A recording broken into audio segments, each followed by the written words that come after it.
That is right, people. Today, I am drawing furries. If you don't know what a furry is, it's pretty much an anthropomorphic animal, which means an animal that has human traits. So they often walk on two legs, they can sometimes talk, they sometimes behave like humans, things like that. An example a lot of people know of is the Disney movie Zootopia. Those are anthropomorphic animals. Now, the furry community consists of a lot of different things. There are artists who draw artwork. There are people who just like to view the artwork. There are people who like to dress up in fursuits. There are people who like to write stories, who like to animate, all kinds of different things. And there are even conventions for this type of thing. Hopefully I'm doing a decent job at explaining it. I am not part of the furry community, but I tried to do my research and I'm trying to explain properly what it is. Now, to the general public, the furry community is very controversial. Why? Well, there are a few possible reasons. I think the biggest stigma comes from the sexualized side of the community, and it's one of those times where there's a very vocal minority who is seen as the majority. I'm not sure what kind of actual statistics are out there, but there is the side of the community that's into the not safe for work side of it, and then there's the part of the community that totally just sticks to safe for work stuff. And so being a furry or being into furries is seen as a fetish. That's probably the biggest misconception about the furry community and is why a lot of people look down on it. There are also people who just find it cringy, I guess, that humans would want to dress up as an animal. And there are the people who hate on furries because it's popular to hate on furries. It's like people who hate on Nickelback. They just hate Nickelback because it's cool to hate on Nickelback. My personal opinion is that I don't have anything against the furry community. I think it's cool. It's never been something I've been really into, but I want to try drawing furry art. I'm not coming at this video from like a negative hating standpoint. I'm open. I feel like furries are very misunderstood in a similar sense to the ASMR community being frequently misunderstood. People see that as being sexual, being a fetish, when sure, there is some of that, but it's a minority of the community. Although I'm not gonna lie, I do not know how to explain these numbers here. The furry subreddit has 56,000 subscribers, and the YIF subreddit, which is the sexual stuff, has 66,000 subscribers. That's probably not the best way to measure that, but I thought that was very interesting. I'm sure a lot of people are on communities other than Reddit, things like Fur Affinity, So Furry, all that kind of stuff. So Reddit's probably not the best measure of that, but interesting numbers.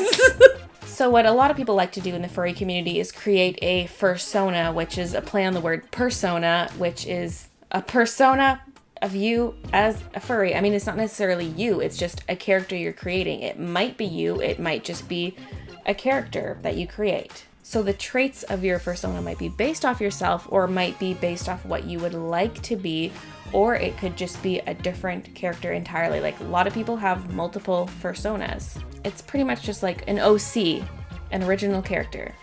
For my fursona, I wanted it to be based off of me, just myself in animal form, and I picked a cat because I really like cats, and also I used to go by Zed Kitty Zed online, and I wore the cat ears, so it's pretty much me. It just makes sense for me to be a cat. But I also really like the idea of flying, so I gave her wings so I can fly. They're small wings, so they're not practical, but my thought would be that she flies with magic. The wings are just for show. I don't really have a name for her, so let me know down below what you would name her.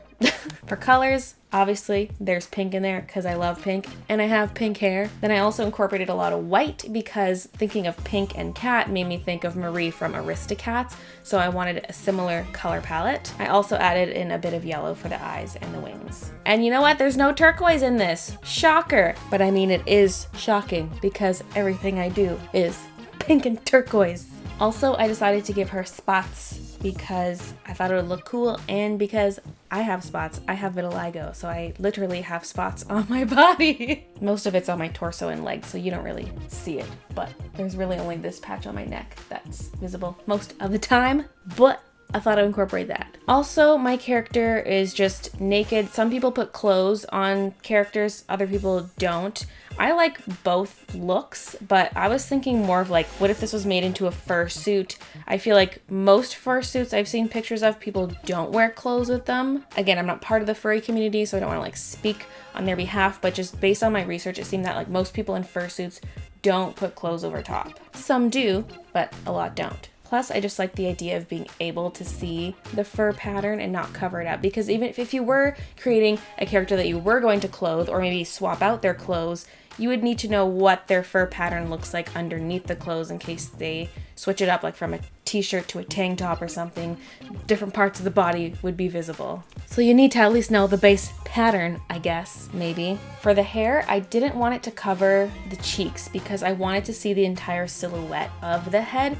So it looks a little weird how there's just hair between the ears and the rest is behind the head.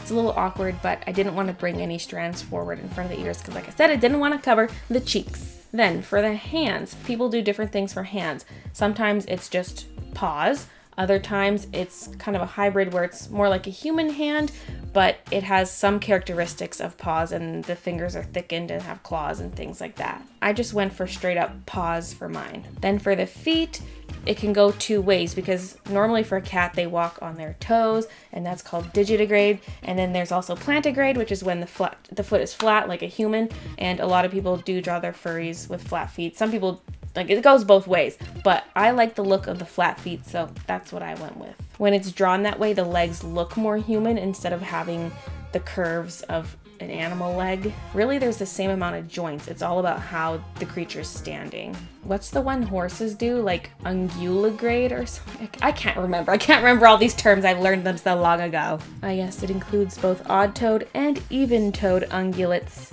such as horses, rhinoceroses, cattle, pigs, giraffes, camels, deer, hippopotami. Yeah, I'm proud of myself for remembering that term.